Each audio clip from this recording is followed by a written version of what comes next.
والصلاة والسلام على أشرف الأنبياء والمرسلين. eléyìí ni asílà àwọn ìbéèrè tí a fẹ́ béèrè lọ́wọ́ yín pẹ̀lú àwọn awuyewuye léyìí tí ó ń ṣẹlẹ̀ nílùú Nàìjíríà kọ̀ọ̀sọ́tán ní ilẹ̀ Yorùbá nípa àwọn ọ̀rọ̀ tí ń lọ ní ìlú ilẹ̀ Yorùbá nípa bíbú àwọn sàhábà. Ẹ ti wá wà nílùú Saudi kí àwọn ìṣẹ̀lẹ̀ yìí tó ṣẹlẹ̀. Pẹ̀lú yọ̀ǹda Allah lórí umrah àti pé ẹ lọ ṣe tawaf káàkiri ní Mamlakatul Arabiyyah Saudiyyah. Ó gbà yín láyè láti rí àwọn mulahazat ṣe nípa rẹ̀. Àmọ́ ká má fi àwọn aráalé ká má fi wọ́n lẹ̀ sínú òkùnkùn nípa kí ni mawqifu sahih àbí ká ní kí ni àwọn mulahazat tí ẹ fẹ́ bá wa sọ ní ṣókí ó bèèrè pé padà mọ́ sí àlékún rẹ̀ fún àwọn aráalé nípa nǹkan tó ń lọ yìí. وليتفضل مشكورا. السلام عليكم ورحمة الله وبركاته. وعليكم السلام ورحمة الله وبركاته. الحمد لله والصلاة والسلام على رسول الله ولا عاقبة المتقين ولا عدوان إلا على الظالمين. قرآن عليك بلا تدعو ما يوا أخو أبو عبد الرحمن مدثر كما سي جنباري نسيركي تو أجوا Saudi náà ni fún láti wá ṣe umura alhamdulillah àti ṣe umura náà àmọ́ gẹ́gẹ́ bí àsìkò fún nǹkan tá a bá wá nípa ẹ̀sìn òun náà ni pé a máa pò orí haram a máa lọ ṣe tawaf a lè ṣe umura méjì mà fún rẹ̀ ọ̀kan tá a ṣe náà láti ṣe lè ṣe umura méjì báwọn a wà máa lọ ṣe tawaf ní Kaaba nìkan bá sì máa kírun ní Kaaba nítorí ọlá tí tó ń bẹ fún ìkírun ní mọ́sálásí Kaaba. Ní à ń fi gbogbo àwọn àsìkò wa ṣe. Àmọ́ gẹ́gẹ́ bí àwọn kéèsì tí ń ṣẹlẹ̀ tá a bá ní àlàyé tá a fẹ́ ṣe ń bẹ aláwọ̀ bí wa àti àwọn mulahazat ní gbogbo nǹkan tí ó ń kálukú ń wí nípa kéèsì ẹni tí ẹ ti mọ̀ náà kì í ṣe pé ẹni tí ẹ ti mọ̀ yìí tó wà lágbègbè yìí ń ṣẹ̀ṣẹ̀ ń bú sàábì ni àbí ń ṣẹ̀ṣẹ̀ ń fi àbùkù kan sàábì kì í ṣe tuntun. Ó ti bẹ̀rẹ̀ pẹ́ èmi yìí náà sì ni aláàkọ́dọ̀ rò pé máa ń ṣàlàyé ẹ̀ fún àlùmà irú wa lélẹ́yìí nísìnyí báyìí ìjọ tí tọ̀. Èyí tó tún wá tẹ̀sẹ̀ sọ nísìnyí báyìí tí ó fi àbùkù kan Abubakar Siddiq radiyallahu anhu tó fi àbùkù kan Umar radiyallahu anhu tó fi àbùkù kan àwọn báyẹn kíní kan bẹ tí ó yẹ kí á kíyèsí níbẹ̀. Àkọ́kọ́ náà nínú Sharia al-Islamiyya nínú ẹ̀sìn tí a fi rán Nábì sallallahu alaihi wasallam ó wà ń bẹ nípa pé ẹnikẹ́ni tó bá bú ẹnìkan ṣoṣo nínú sàhábà ridwanullahi alayhi àbẹ́ni tó bú gbogbo àwọn sàhábà lápapọ̀ àbí bẹ́ẹ̀ kọ́ intaqasa minhum àbúfàbùkù kàn wọ́n sọ pé méjì nù ẹni yẹn tí ẹ̀hún ò bú wọn ó fàbùkù kàn wọ́n àtẹni tó bú wọn ìdájọ́ kan máa nínú ṣáàrù kúfùrù mà ní méjèèjì nínú ṣẹ̀rí àkúfùrù méjèèjì bóyá ẹ̀ mà yàtọ̀ ọbú sàábì kan ni ọbú gbogbo àwọn sàhábà ni ridwanullahi alayhi wọ́n wá fi àbùkù kan sàábì kan ni àbọ̀ fi àbùkù kan gbogbo àwọn sàhábà ni kèfèrí ni ó ń tọ̀hún. Ṣùgbọ́n nǹkan tí yà lẹ́nu pé ẹni tí ń sọ̀rọ̀ yìí kèfèrí ni tẹ́lẹ̀ yóò kàn kún náà ni kìí ṣe pé bóyá èyí nìkan ní wàá sọ di kèfèrí ní gbogbo àwọn ọ̀rọ̀ tó ń máa ń fi ẹnu ẹ̀ sọ òun sọ ọ̀rọ̀ dáadáa rí tó bá ṣẹlẹ̀ àsìlámù èmi ò rí nílá láyé láìgbà tí mo ti dé Nàìjíríà kò sí. Àkọ́kọ́ nù náà ló fà á tí Imam Ahmad rahimahullah jẹ́ bá lọ wo Tabaqatul Hanabila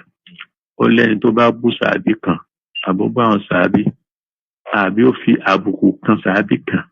àbí ó fi àbùkù kan àwọn sàhábà ridwanullahi alayhim ó ní irú àwọn tó bá rí bẹ́yẹn fáwọn mubtadi'un ó ń rọ fìdí yìí oníbídíà ló ń tọ̀ ṣíà sì ni ó ń tọ̀ ń o ṣíà ni ó tún wá ní khabisun ẹni ẹ̀gbin ni ẹni tí ò wúlò fún àlùmọ́ kọ̀ndẹ́ẹ̀mù ni nínú kìtàbù sunnah kọ̀ndẹ́ẹ̀mù lẹ́ni yẹ nínú àdìsá nẹ́bí kọ̀ndẹ́ẹ̀mù tún ni lọ́dọ̀ àwọn sàhábà kọ̀ndẹ́ẹ̀mù tún ni lọ́dọ̀ àwọn àfáà sálàfù ìṣèwà tí àmà lọ́dọ̀ gbogbo àfáà kọ̀bíìsù ni ó wá tún sọ̀rọ̀ lọ́wọ́ ní mukhalifun ẹni tó yapa sí kìtàbù wa sunnah ni ẹni tó yapa sí ìjìmáhù sàhábà ni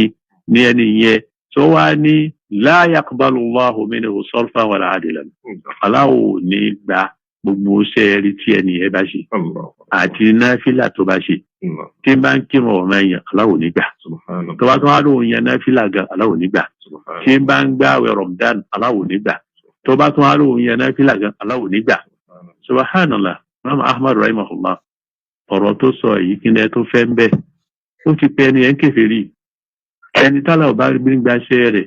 iṣẹ́ rere rẹ̀ tí ò nígbà àti náfìlà tọ̀ràn èèyàn kèfèrí ló tọ̀hún níbi ẹni mo ti mú nọ́kítọ̀ yẹn nípa pé nísìn nǹkan méjì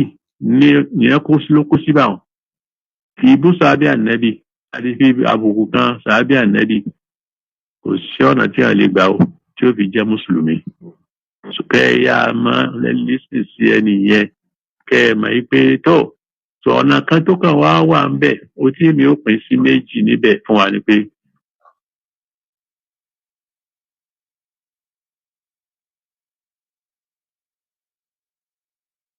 ó ní irú àwọn tó bá rí bẹ́yẹn kọ̀bíìsù ni lága aláwò nígbà tí ẹni tálà ọba gbígbà iṣẹ́ rere rẹ̀ ní ìyẹn ló kó síbà wọn kì í bú sàábì ànẹ́bì àti fi àbùkù kan sàábì ànẹ́bì kò sí ọ̀nà tí a lè gbà ó tí ó fi jẹ́ mùsùlùmí kẹ́ ya máa lẹ́lẹ́sìn sí ẹni yẹn kẹ́ ẹ mọ̀ pé tó ọ̀nà kan tó kàn wá ń bẹ̀ ó tí mi ó pín sí méjì níbẹ̀ fún wa ni pé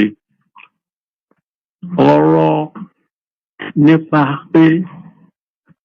a ti sọ fún wa nísìnyí pé Imam Ahmad ní ẹni bá ti ń bú sàábì tí ń fàbùkù kan sàábì ipe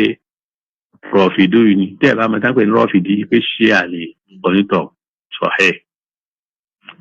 gbogbo aláṣìgbà bẹ́ẹ̀ lóòótọ́ bá wọn. àmọ́ bí yẹn ṣe ń jẹ́ ṣíà ọ̀nà méjì ni tá a bá pẹ́ tí ń sọ̀rọ̀ yìí ní ṣíà ní tìtorí pé ó bú sàábì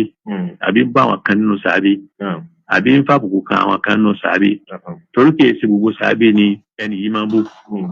ó ní àwọn èèyàn nínú àwọn sàhábà tí ìmọ̀ yìí òdodo làwọn sọ ó ní kìí sì ṣe gbogbo sàhábà ni ìmọ̀ ń fàbùkù kan ó nínú àwọn sàhábà tí ìmọ̀ yìí tọ̀ ìyẹn jẹ́ alákọ̀ọ́kọ́ báwọn tọ̀ ẹlẹ́ẹ̀kejì tó bá wá jẹ́ sí wípé nítorí pé ìyẹn lè jẹ́ ṣíà nítorí pé ń fi àbùkù kan sàhábà abẹ́yọ̀kan nù wọn kọ́nà kò bá wọn ṣe gbogbo wọn àbó ń pe gbogbo wọn ní kèfèrí ni o àbí ń pẹ nìkan ní kèfèrí nu wọn àbí bẹ́ẹ̀ tó ti yé sí ó lè jẹ́ ìyẹn lè pè é ní ṣíà ìyẹn lè pè é ní ṣíà àbí bẹ́ẹ̀ kọ́ ó ń pèpè lọ síbi pé kí èèyàn ó jọyìn ṣíà ìyẹn lè pè é ní ṣíà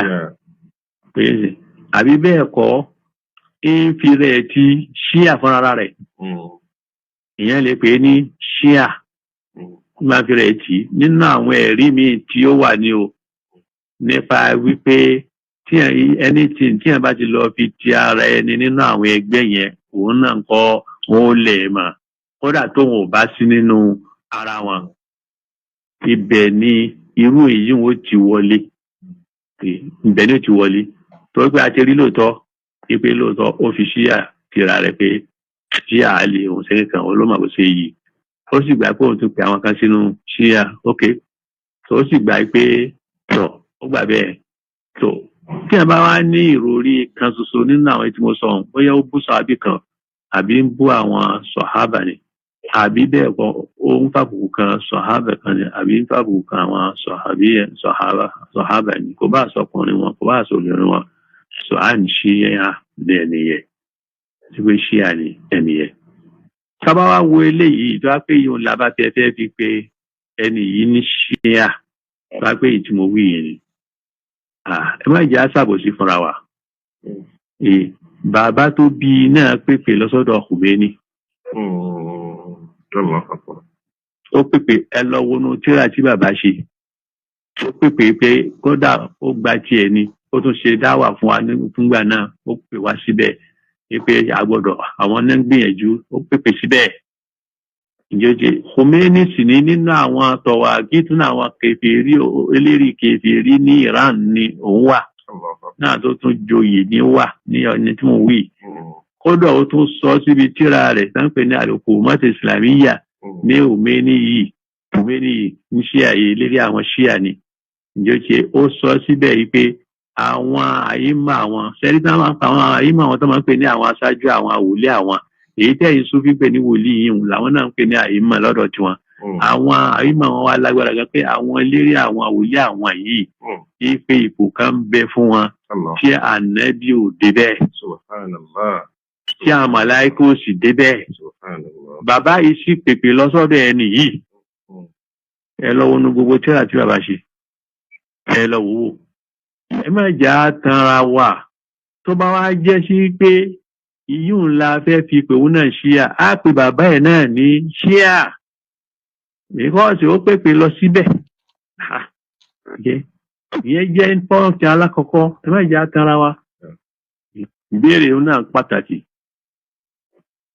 kódà kò bá bó ṣe lè kó yí tó kò lè yí ká fẹ́ràn gbogbo sàábé sọ̀hábà ridwanullahi alayhim òun ni ó wà nínú Islam máa ń sẹ nìkan lẹ́sà yàtọ̀ sẹ́nìkan òótọ́ nínú Islam so àwọn ṣíyà náà máa ń sọ̀rọ̀ ọ̀rọ̀ yẹn torí pé inú kan tí wọ́n gbára lé jù Àlì ni radiyallahu anhu òun ni wọ́n gbé ara lé lórí ẹ̀jù ìjọjìyẹ tọ̀ fún àwọn eríṣiríṣi nǹkan méjì tó kọ́sẹ̀ fún wọn. Wọ́n lọ mú hadisi tó jẹ́ mọ̀ọ́dù kó àdọ̀ ìfún ni mọ̀ọ́dù ni tí ò lẹ́sẹ̀ ńlẹ̀ wọ́n lọ fi ti sọ́dà nẹ́bí pé ànẹ́bí sàsọ́ọ́lẹ̀ fún àwọn sàhábà pé tóun bá ti kú Àlì ni kó jẹ́ khalifa. Ìgbà tán wá sọ bẹ́ẹ̀ wà hadis mọ̀ọ́dù dọ́yìn ìfà kò sí ìtọ́lẹ́sẹ̀ ńlẹ̀ gbogbo nǹkan tó ń wí yẹn gbogbo àkóso ẹ̀ tọ̀ bóyá ní pé tó ṣẹlẹ̀ ákùsù ni tọ̀ àtòjíjẹ́ ni so ńgbà tán wá sọ bẹ́ẹ̀ yẹn so wọ́n wá gbà yí pé alubait àwọn ará ilé ànábì òun ni wọ́n tọ́ sí khalifa a jẹ́ pé Abubakar Siddiq radiyallahu anhu tí gbogbo àwọn sàhábà ṣe kíni tí wọ́n ṣe bẹ́yà fún tán dìgbò fún tán tí wọ́n ṣe bẹ́yà fún tán sọpọ́ọ̀tì pé òun ni khalifa àwa mùsùlùmí ní táìmù rẹ̀ tó yé nísìnyí tán ṣe bẹ́ẹ̀ fún un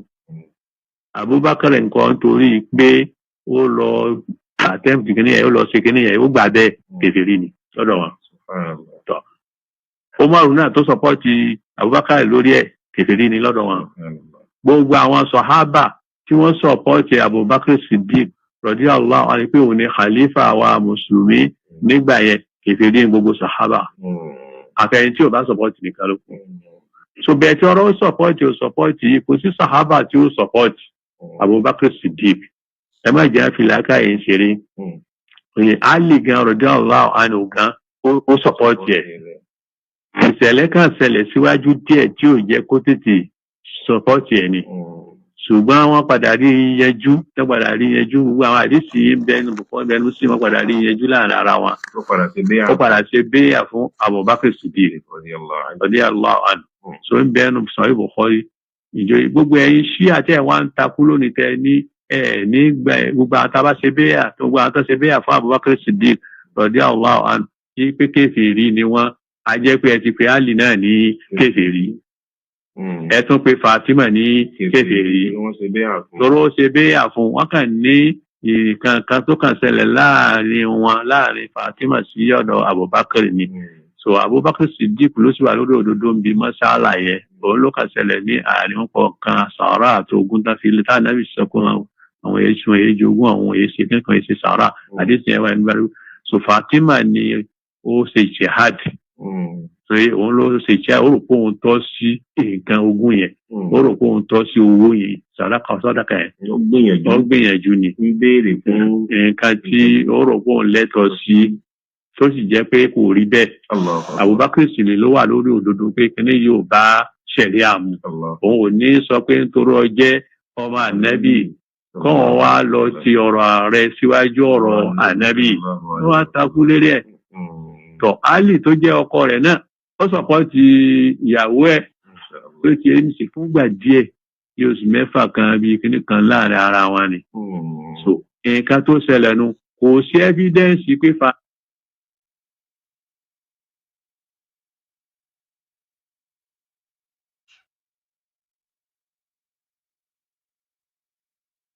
fọ́ọ̀kì alákọ̀ọ́kọ́ ẹgbẹ́jà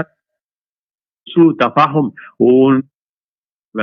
so Fatima ni ó ṣe jihad òun ló ṣe jihad ó rò pé òun tọ́ sí nǹkan ogun yẹn ó rò pé òun tọ́ sí owó yẹn sàdákà yẹn ó gbìyànjú ni ń béèrè fún nǹkan tí ó rò pé òun lẹ́tọ̀ọ́ sí tó sì jẹ́ pé kò rí bẹ́ẹ̀ Abubakar sì lè ló wà lórí òdodo pé kíní yóò bá ṣẹ̀rí àmú òun ò ní sọ pé nítorí ọjẹ́ ọmọ ànábì kọ́ wọn wá lọ ti ọ̀rọ̀ ààrẹ síwájú ọ̀rọ̀ ànábì wọ́n wá takú lérí ẹ̀ tọ́ Ali tó jẹ́ ọkọ rẹ̀ náà ó sọ̀pọ̀ ti ìyàwó ẹ̀ pé kí ẹni sì fúngbà díẹ̀ bí oṣù mẹ́fà kan bíi kíní kan láàrin ara wọn ni so nǹkan tó ṣẹlẹ̀ nu kò sí ẹ́fídẹ́ǹsì pé Fatima ò ṣe khali kò gba Abubakar ní khalifa kò sí ó lè máa sí rí àyè ṣe béyà fún tó fi kú àmọ́ ọ̀rọ̀ béyà kọ́ ní ṣẹlẹ̀ ní àárín wọn ìrúsù tafahum òun ni àgbọ́yé ló ṣẹlẹ̀ ní àárín wọn tó ti ẹ̀ sì tí òun fi kú bẹ́ẹ̀ Ali radiyallahu anhu tó fi mọ̀ pé kìí ṣe ọ̀rọ̀ khalifa ló dá wàhálà alẹ́ ipò náà gbà pé Abubakar nǹkan khalifa ni ọ̀tọ̀ ní nǹkan mìíràn tó dá wàhálà alẹ́ Ali tó jẹ́ ọkọ rẹ̀ wọ́n padà ṣe béyà fún Abubakar Siddiq ibn Bukhari ibn Muslim tó gbà tó wá ṣe béyà fún Abubakar Siddiq radiyallahu anhu tó sì ṣe Ali ṣe fún radiyallahu anhu wọ́n sì parí nǹkan tí ń bẹ ní àárín ara wọn ìjọ tí ẹni sì so ìyẹn ṣe problem ìkìláàfù máa ń ṣẹlẹ̀ láàrin àwọn sọ̀hábà bẹ́ẹ̀ tí wọ́n padà dára wọn padà sí èyí tó bá ní ẹ̀rí ni bẹ́ẹ̀ tí bí kí wọ́n máa bínú ó lè ṣẹlẹ̀ láàrin wọn ìyẹn ṣe problem lẹ́sùn màṣúmí nìyí òun so nǹkan ìyẹn ló ṣẹlẹ̀ kò sí sọ̀hábà kan sọ̀hábíyà kan tí ò sí béyà fún Abubakar kọ́lá Sáàdù gan radiyallahu anhu òun náà kò kọ́kọ́ fẹ́ ṣe torí èsì torí pé òun náà lẹ́sẹ̀ ńlẹ̀ nínú àwọn tó ń rò pé òun náà wò pé òun lè jẹ khalifa yẹn oyè sì radiyallahu anhu tó sì jẹ́ pé wọ́n padà rí yanjú òun náà tún padà ṣe béyà fún Abubakar Siddiq kò sí sábẹ́ kankan tí ò ṣe béyà fún Abubakar Siddiq radiyallahu anhu so àwọn èyí òun ní kákọ́ mọ̀ ìpè kákílẹ̀ àná a jẹ́ pé gbogbo ẹ̀yin tẹ́ ń pera yín ṣíà lónìí tẹ́lẹ̀ gba Abubakar Siddiq ní khalifa kèfèrí ní ẹni gangan kèfèrí torí pé Ali gan tẹ́lẹ̀ fẹ́ràn tẹ́ ní ṣíà Ali níyìn kan àbí kíní kan ní gbogbo ilẹ̀ tẹ́ ní ṣíà Ali àbí alùbẹ́ẹ̀tì níyìn tẹ́lẹ̀ pé kíní kan ẹ̀yin gangan wo alùbẹ́ẹ̀tì kò sẹ́ni tí kò ṣe bẹ́ẹ̀ Abubakar Siddiq radiyallahu anhu kò sí sọ́njẹ́lẹ̀ ẹ̀yin gan lẹ́sìn náà torí ẹ ti ṣìnà ẹ ti sọnù ẹ ń ṣí àyẹn ẹ̀yin lẹ́sìnà torí agbẹ́yẹn lẹ́sìnà ni ìyó ti ẹni sìn kí ló dé tí Ali radiyallahu anhu tó ìjẹ́ pé báyìí lẹ́mú gangan pé òun ní kíní ní òun náà lẹ́ ń pè nísìn tẹ́ ń pè tẹ́ ń pè Allahu ma tẹ́ ń fọlá rẹ̀ tọrọ tẹ́ ń pè tẹ́ ń béèrè nǹkan lọ́wọ́ rẹ̀ ẹ ṣe é sìn àti àwọn tẹ́ ń wí Ali ó gba Abubakar Siddiq ó gbà ní khalifa ìbẹ̀rù Bukhari ìbẹ̀rù Muslim kí ni pọ́blẹ́mù yìí so ń jẹ́lé nǹkan èèyàn ò lè sọ pé èmi nǹkan ò ṣe bá ní ṣíà lèmi ṣíà àlè èèyàn ò lè sọ báyẹn tó ti ẹ̀ sì gbogbo àwọn ṣàtàlù bẹ́ẹ̀tì o àtàntì sí àlùbẹ́ẹ̀tì o nínú àwọn sọ̀hábà gbogbo alágbọ̀dọ̀ fẹ́ràn àgbọ̀dọ̀ hétì ẹnìkankan ní inú wọn àgbọ̀dọ̀ bú ẹnìkankan ní wọn àgbọ̀dọ̀ àbùkù ẹnìkankan ní wọn so ìyẹn jẹ́ èsì lórí èyí náà tọ̀ká wa máa lọ again tó bá wá jẹ́ pé níta jẹ́ pé èèyàn ní ṣíà òun ni bóyá ń pèpè sọ́nà yẹn ni so yẹn nìsín àbí bẹ́ẹ̀ kọ́ ìdí ó ti yẹn nìsín tọ̀ ó ń fi rẹ̀ ti ṣíà so ìyẹn ó jẹ́ ṣíà ní ọba kọ́nà bẹ́ẹ̀ ni ẹni tí ń sọ̀rọ̀ yìí á ní ṣíà ni kò síbi tó lè bọ́ tó bá jẹ́ pé tí ń jẹ́ tí a fi pè ń ṣíà ni pé kó èèyàn máa fàbù kan ọ̀kan náà àwọn sàhábà àbí gbogbo wọn àbí kó bú sàhábà ní ti ń jẹ́ ṣíà kò sí problem ìyá jẹ́ ṣíà àmì èyí tèmi ń sọ fún yín pé bàbá tó bí ó pèpè sí kíni sí Khomeini eléré àwọn ṣíà sì ni kí ni ẹ fẹ́ sọ lérí ẹ̀ ń bẹ́ẹ̀ bí àwọn tíra yẹn o Khomeini wọ́n kọ́ra ó ka ṣíà sínú firaqul islamiyya nínú àwọn ìjọ ìsìláàmù tá a ní kí ló dé tẹ̀ ń yọ bàbá yẹn kú tẹ̀ ń fèsì ọmọ tí sì máa ń tẹnu máa ń yín pé tí bàbá òun sọ ni òun sọ kí ni ẹ fẹ́ sọ ń bẹ̀ èyí ò jẹ́ pọ́ǹsì aláàkọ́ ẹ̀yin ẹlẹ́gbẹ́ náà fúnra yín Yusuf Qaradawi eléri yín ni tí gbogbo yín gbà gbogbo yín tẹ̀ ń sọ̀rọ̀ nípa ṣe gbogbo yín lẹ gbà láàfà lọ́dọ̀ ara yín ó bí díàsì ni ṣe ni Yusuf Qaradawi ẹgbà bẹ́ẹ̀ ó wà nù tíra rẹ̀ tí ń pèpè sí àtàkọ́rù bayna ahli sunnati wal jamaa wa bayna shia ipe agbọ́dọ̀ papọ̀ ni láti pé ká jọ ṣe ìjẹ́ èsì a kàn máa fúnra wa lágbọ́ ibi tá a bá kù sí ni àwọn ọmọ lájọ máa sọ lára ara wa kí ni tẹ́ ẹ fẹ́ sọ lórí Yusuf Qaradawi ṣé nígbà tó bá lọ jẹ́ pé tààrífù tá a fẹ́ fi mú ṣíà nìyẹn òun náà ó yẹ ṣíà ṣòro ń pèpè sí pé ká ṣe kéde ká fasílẹ̀tì pẹ̀lú ṣíà ká fi ṣe Islam pé kódà gan tó máa ń rọ́ọ̀dà lé àwa tí a jẹ́ sàlàfíyà tá à ń gbógun ti ṣíà ẹ máa ń rọ́ọ̀dà lé wa lórí ibi tíra rẹ̀ bẹ́ẹ̀ náà ni Muhammad Ghazali tó wà ní Egypt ẹ máa bú wa ni pé aláṣejù ni wa sórí wọn ṣe mítìn lórí pé a gbọ́dọ̀ ṣe tàkàrọ̀ ká súnmọ́ ara wa lórí wọn máa fi ń pè lówe pé sunni yóò sàlàfí lá sunni wàlà sàlàfí ìdáwìnù àwọn èyí ṣe súnà ìsàlàfí àṣẹ gbogbo ẹ̀pọ̀ ni tẹbí manhaju yìí ni ẹ tó bá pẹ́ ni tí ń bá ń pèpè síbẹ̀ tó lóyún pé àṣẹ gbogbo ẹ̀ papọ̀ ṣíà ni a jẹ́ pé Yusuf Qaradawi náà ṣíà ló yẹ kẹ́ pé ẹ gbọ́dọ̀ pé ní nǹkan méjì ṣíà lọ ẹ pè ń ṣíà ṣé ẹ wá àná sí ẹ bẹ́yẹn tó bá yẹ pé èyí tí mo wí ń wò rí bẹ́ẹ̀ ẹ lọ sọ báwọn ó di méjì tọ ìyẹn jẹ́ pọ́ǹtì méjì ṣùgbọ́n tó bá wá lọ jẹ́ sí pé lónìí a fẹ́ ṣe tẹ̀sínífọ̀ ẹni yìí tí ń sọ̀rọ̀ yìí pé ṣìíyún gangan ni pé ó wà nínú àwọn ẹgbẹ́ tó ń pè ní ṣíà gangan ni pẹ̀lú kíní wọn kálá kò lè jẹ́ ṣíà báwọn kí ló fà òun ni pé mustashriku ní Habib kèfèrí náà ní lóòótọ́ mustashriku bẹ́ẹ̀ mustashriku ní problem fẹ́ràn tó ní pé làákàyè tó ti bá láìpẹ́ inú wọn mú àti làákàyè wọn mú làwọn máa mú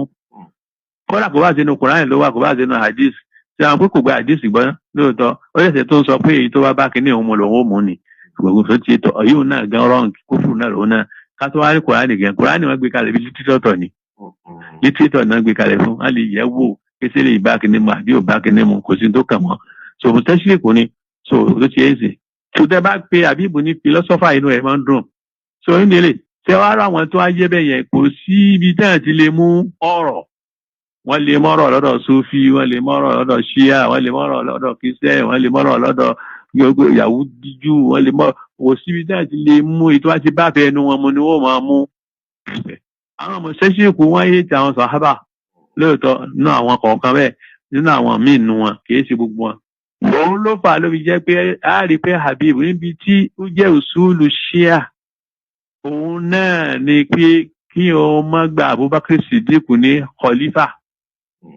òun náà ni ibi ìsú ìpìlẹ̀ Shia pẹ̀lú al-Sunna Jamaa tá a ti ya para wa pápátá nípìlẹ̀ ni o gbogbo tí ń bẹnu Shia ni ò bá ṣẹ̀rí Islam kò é ṣe pé ìdajì kan bẹ́ẹ̀ tó bá ṣẹ̀rí kò sí ẹyọ kan nínú kan tí ṣíà ń ṣe tó bá kìtà wa sunna mu wala ijma sàn kò sí ẹgbàásì lè rí sọ pé nǹkan báyìí làwọn ń ṣe tó bá kìtà wa sunna kó mu wà nù à.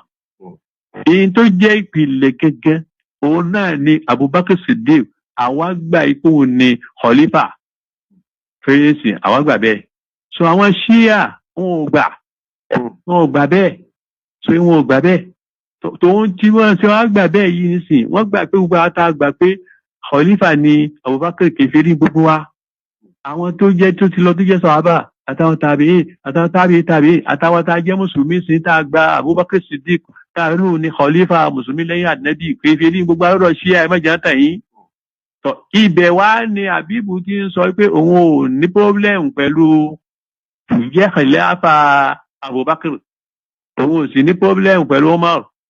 rọ̀dí Allah ó kú sọ nínú ọ̀rọ̀ rẹ̀ pé rárá òkúdọ̀ ń gbà pé gbogbo ìjìmáwò sàhábà ìjìmáwò mùsùlùmí ni wọ́n ṣe kíni ni wọ́n yan pàápọ̀ lórí yíyan Abubakar Siddiq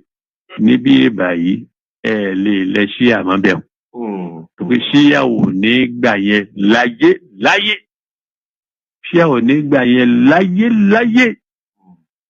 ibẹ̀ ní fẹ́ ká máa kó ẹ̀ máa kíyèsí bí ṣe ń tó yìí o ìjọ ti ẹ̀ sìn sóti ibẹ̀ yẹn gẹ́gẹ́ ní pọ́ìntì wájú náà pọ́ìntì tó wà bẹ́ẹ̀ so tó bá wá wò báwọn tó wá pé yòó la fẹ́ mú àlè sọ pé ṣíà ni torí ṣíà ò ní gbà o kò ní gbà ni kò sí ṣíà yọ kan tí ó gbà yẹn kò sí tí ẹ bá ti rí ẹni tó ló ń gbà kò ní jẹ́ ṣíà àmọ́ yóò máa jẹ́ ṣíà ní ọ̀nà tí mo fi ṣàlàyé sí iwájú yẹn tá a bá sì pé ń ṣíà lọ́nà tá a fi ṣàlàyé síwájú á pè Yusuf Qaradawi ní ṣìyìn á pè bàbá tó bí ẹni tí sọ̀rọ̀ ní ṣìyìn ẹ jẹ́ á lọ gbàgbọ́ yẹ ẹ̀sìn tá à ń ṣe ẹ má jẹ́ àfìlákà ara wa ṣeré gbogbo ẹ̀yin ọmọ ẹlẹ́gbẹ́ yẹn tẹ́bẹ́ gba Yusuf Qaradawi láàfáà yín òun kọ́ tóun náà jẹ́ pé nǹkan tó sọ pa ṣíà tó ní ká padà síbẹ̀ ká sì jọ máa ṣe kí ló fà tẹ́ fi pè é ṣíà ìyẹn ti yé ṣe so àwọn nǹkan yìí lèmi ní ká lè ṣàlàyé kó lè bá yí wa so Abubakar Siddiq radiyallahu anhu òun ní khalifa mùsùlùmí lẹ́yìn anabi sallallahu alayhi wa sallam anabi sallallahu alayhi wa sallam lóòótọ́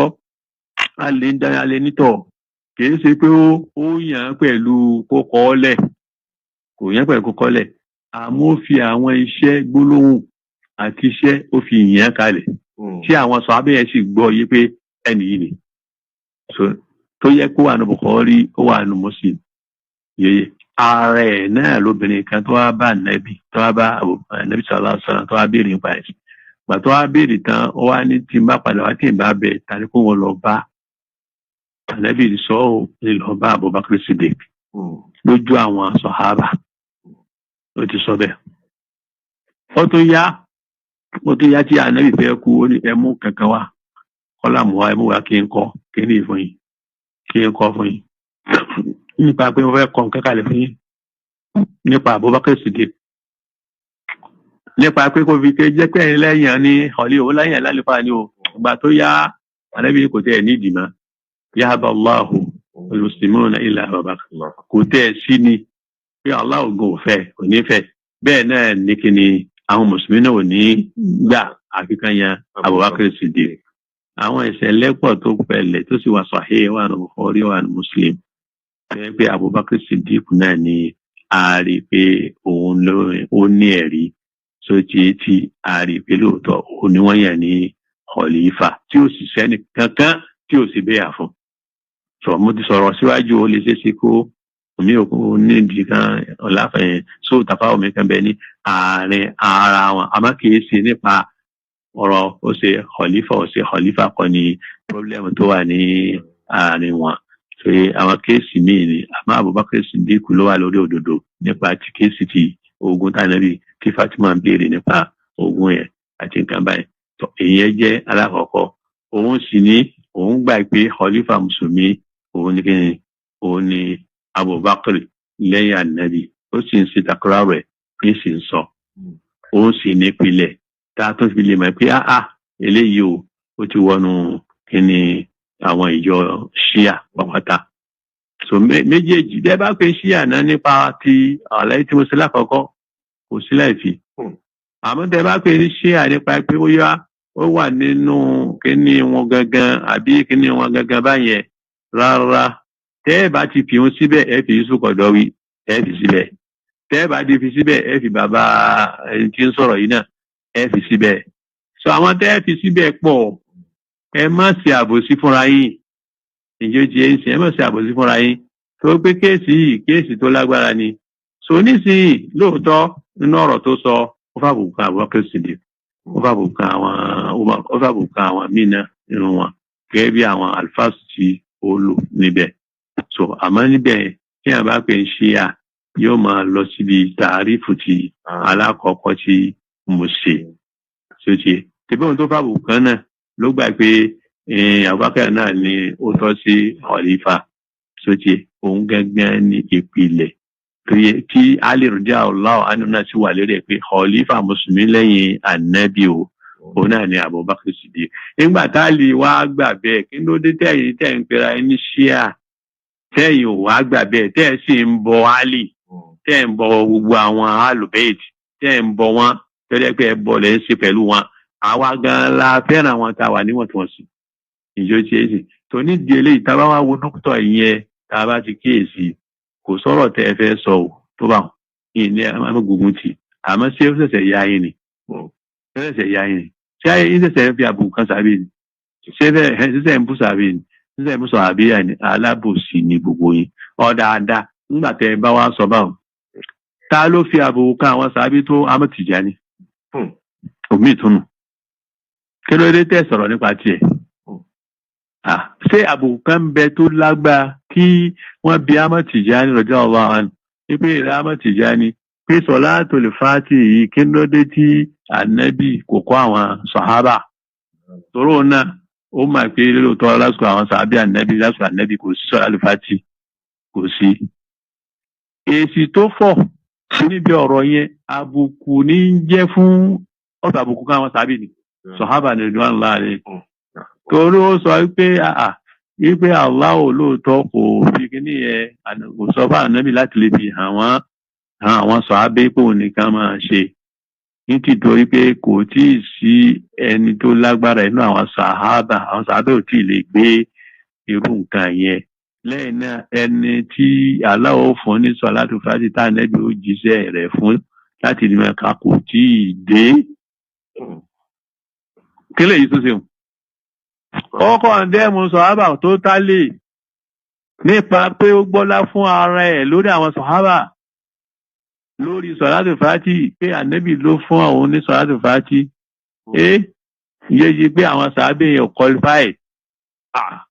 láti gbà ló fà ló fi jẹ́ pé ànábì fi kọ́ àwọn sàhábà ní Salatul Ibrahimiyya ní òjò fún wọn ní Salatul Fati. Irọ́ ńláńlá ni níbo ló ti gbà níbo ló ti rí níbo ló ti pàdé ànábì òpùrọ́ ni ìjọ jẹ́rìsì. Tó bá wá jẹ́ pé àbá wa ń sọ pé èèyàn kan tó bá ti fi àbùkù kan àwọn sàhábà ànábì ìjọ jẹ́rìsì àbùkù wo ló tó tí Ahmad Tijani fi kan ànábì ìbéèrè hàn. Ẹ̀yin Súfí tẹ̀yin wá ń sọ̀rọ̀ nípa eléyìí nísìnyí kí ló dé tẹ́ sọ lórí Ahmad Tijani tó bá àbùkù kan àwọn sàhábà ànábì. Àrùn fún bẹ́ẹ̀ lára yín tẹ̀tẹ̀ náà ẹ̀rẹ́ àkùnkí ní ìyàtọ̀ láàrin Súfí sí Ṣíà tẹ̀ǹtara yìí kí ni ìyàtọ̀ rẹ̀. Àwọn méjèèjì náà ná kó síbi àtàwásùlù ṣẹyẹsì bizati nàbí àwọn bìjà ìnàbí ká máa ṣe tàwásùlù ká máa fọ ọlá ànábì tọrọ àbí bẹ́ẹ̀ kọ́ ká máa pe ànábì pé ẹ̀rọ ànábì ṣe nǹkan láì fún wa bẹ́ẹ̀ ṣe ń pe bẹ́ẹ̀ tó ń pe àwọn wòlíì yìí náà tẹ́ ń pe ànábì làwọn Ṣíà náà ń pe àwọn wòlíì tí wọ́n kàn pé wòlíì èṣù làwọn náà ń pè ọ́ àwọn wo làwọn á ń pè wọ́n ń pè Àlì wọ́n sì ń tọrọ kan tá a lè tọrọ lọ́dọ̀ ẹlòmíì yàtọ̀ sí Allah wọ́n ń tọrọ ẹ̀ lọ́dọ̀ Àlì wọ́n ń tọrọ ẹ̀ lọ́dọ̀ Hussein wọ́n ń pè Hussein wọ́n fọlá Hussein tọrọ ní Iran dònídòní sọ́tì ẹ̀rísì wọ́n ń ṣe bẹ́ẹ̀ dònídòní èyí ó ti ẹ̀rísì kí ni ìyàtọ̀ láàrin Súfí àti Ṣíà. Ẹ má jà tara wa méjèèjì náà la fẹ́ kí ó parẹ́ méjèèjì náà la fẹ́ ká gbógun tì ẹ má yọ ọ̀kan kẹ́ẹ̀sì kálẹ̀ ẹlẹ́bọ ni àwọn méjèèjì yẹ àwọn méjèèjì náà sì ní wọn bàbàrà ànábì wọn bàbàrà wọn sàábà ànábì irọ́ ni wọ́n ń pa kí ló dé á fẹ́ máa mú kan tẹ̀ ní mú kan yé tiẹ̀ so ó ṣẹ̀ṣẹ̀ bẹ̀rẹ̀ ni kò sí wàhálà ni ṣé ó ṣẹ̀ṣẹ̀ bẹ̀rẹ̀ tv àbùkù kan sábà ni ó ṣẹ̀ṣẹ̀ bẹ̀rẹ̀ sí ṣe kékeré kan ni ṣé ìwé mi yìí náà ni mo sá ń takò nígbà tó bẹ̀rẹ̀ yìí náà láti ọdún kẹrin ó wá dìsì lẹ́tọ́ mọ̀ pé ń takò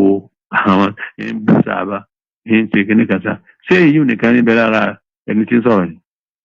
kò sọ̀rọ̀ tó jẹ́ ìsìláàmù rí kò sọ̀rọ̀ tó jẹ́ ìmánì rí àbọ̀rọ̀ kófù ni màá sọ ní gbogbo ìgbésí ayé tiẹ̀ kí alẹ́ fẹ́ máa sọ àmọ́ láì pétọ́ àṣì ńlé a lọ ṣe ó múra ó tán òun ló fà á o nígbà tí nǹkan yẹn wá ń ká mi la wọn á rí i pé it's better kí n ṣe àlàyé fún àlùmọ́ o láti yọ wọn lóòótọ́ eléwu ni wọn eléwu ni àwọn ṣíà eléwu ni súfì kò sí yàtọ̀ láàrin àwọn méjèèjì bí ó ti ẹ̀ ń sìn kò sí ibo ni wọ́n gbé ibo náà gbé ànẹ́bì sí ibo náà gbé àwọn sàbí sí ebi súfì náà gbà pé àwọn ṣéwà àwọn ju àwọn sàbí lọ súfì gbà bẹ́ẹ̀ ipe ṣéwà àwọn ju àwọn ṣùyù àwọn òlé àwọn ju àwọn sàbí lọ ebi náà ti ń pè wọ́n ń pe Abubakar ni wọ́n yẹ pé Umaru náà wọ́n yẹ tọrọ kan lọ́dọ̀ Umaru wọ́n yẹ tọrọ kan lọ́dọ̀ Abubakar wọ́n sì ń tọrọ lọ́dọ̀ Ahmed Tijani wọ́n sì ń tọrọ Ibrahim Niyas ọ̀dà dá nígbà tí Ibrahim Niyas ń sọ pé bíkọ́dé ìmọ̀tò ìbò ní ìtànàlù ìmúdáàdà ó falẹ̀kọ́ mọ̀hádàkọ́lù tí ní bẹ́ẹ̀ tí rẹ̀ ó ní bẹ́ẹ̀ bá ṣe fẹ́ràn mi tó lẹ́sìn ní tẹ̀ bá ń wá subhanallah tí sì ń jẹ́ pé tí wọ́n bá fẹ́ràn Ibrahim Niyas yóò di kèfèrí kò lè jẹ́ mùsùlùmí torí tó fi ẹnu ara ẹ̀ sọ àtàkìdá burúkú tó wà lọ́dọ̀ rẹ̀ ó kì í ńgbà tó wá jẹ́ sí pé bẹ́ẹ̀ yẹn lórí ṣé bóun náà ni òun náà ló tún sọ̀rọ̀ yẹn òun náà ni tó ń sọ wípé wa man ahabbani wa man yarani fi jannatil khuldi bila buhtani Ibrahim Niyas ló sọ ọlẹ́yìn tó bá fẹ́ràn òun tó bá rí òun pẹ́rẹ́ tó kàn rí òun lásán yóò ṣègbèrè láì jẹ́ náà ṣé èyí òun ò bá àbùkù ànábì torí pé àwọn kèfèrí ní àyè ànábì tájẹ́ Nasara tájẹ́ Yahudi tájẹ́ kèfèrí àwọn Abujali gbogbo wọn rí ànábì Abu Lahabi rí ànábì àyà sì ń bẹnu Kùránì pé inú náà ni Abu Talib rí ànábì ó sì wá nu àdìsí ànábì pé inú náà ló wà ọ̀dà adá tó ti ṣe pàápàá bàbá tó bí ànábì nǹkan sóhun tó rí ni ìyá tó bí ànábì sí òrí ni gẹ́gẹ́ kí lẹ́yìn ṣe pẹ̀lú Ibrahim Niyas tẹ́bẹ̀ yìí ni tẹ́bẹ̀ sì gbà pé dìsísì sí wòlíì ni ẹ sì ń ta àwọn èèyàn ìyẹ́jẹ́ ẹ sinmi ẹnu yín kí n fi dé abá gbogbo yín ta ní báyìí sọ ìwíkú ilẹ̀ wí àwọn ìyẹ́jẹ́ ń sìn ẹ má ta àwọn èèyàn ẹ má sọ wọn sínú òkùnkùn ẹ sọ ohun tó jẹ́ òdodo fún àwọn èèyàn lọ́wọ́ ayé àìsàn àyẹ̀sẹ̀ wa ń pàtàkì kan tí ò ní lárí tí ò sí púpọ̀ kí ni pọ́blẹ́mù yín ìyẹn ti èsì so oúnjẹ eléyìí nǹkan èmi ń ṣe kòlásọ yìí mo ti tàbí òkè ń kó mùsùlùmí ó gbà lè sọ́ra rẹ̀ níbi àkídà sófì àtàkídà ṣíà kó sì sọ́ra lọ́dọ̀ ẹni tí ń sọ rẹ̀ kó dẹ̀mọ̀ pé kèfèrí ni kò yẹ sẹ́ni tí ẹ̀ máa ń gbọ́rọ̀ rẹ̀ kì í sẹ́ni tí ẹ̀ ti máa ń gba ọ̀rọ̀ rẹ̀ kì í sì sẹ́ni tí ẹ̀ máa ń yìn kì í sẹ́ni tí ẹ̀ máa ń kò sí nǹkan kan tó ní bálù fún àyè fún kálukú yẹn jìnnà sí ẹ̀rọ kẹ́kọ̀ọ́ sálàfù kẹsìdọ́gbọ́ àwọn sálàfù yìí kìtàbù súnà bífàmì sálàfù sọ́ọ̀lì èmi ń ṣe eléyìí láti Saudi sọyẹ́sì láti tọ̀ kí n fi ṣe àlùmọ̀ ní oore nípa gbogbo àwọn nǹkan tí wọ́n ń sọ nípa kéésì èmi ò tí ì lọ́nu kínní gbogbo àwọn ọ̀rọ̀ tó sọ tèmi ò máa mú ẹ̀rí wá ní èdè ẹ̀ sọ́kì ẹ̀ ká máa ń gbé lọ sí ibi pé kẹ́ ẹ gbọ́ ọ̀rọ̀ yẹn lọ sí oyè ẹ má jẹ́ ká tà yóò jẹ́ èsì ẹ má jẹ́ ká tà yìí so ń délé nǹkan eléyìí ni àlàyé kékeré tí èmi fẹ́ ṣe fún gbogbo àlè umma so subhanaka allahumma bihamdi ashhadu an la ilaha illa anta astaghfiruka assalamu alaikum wa rahmatullahi wa barakatuh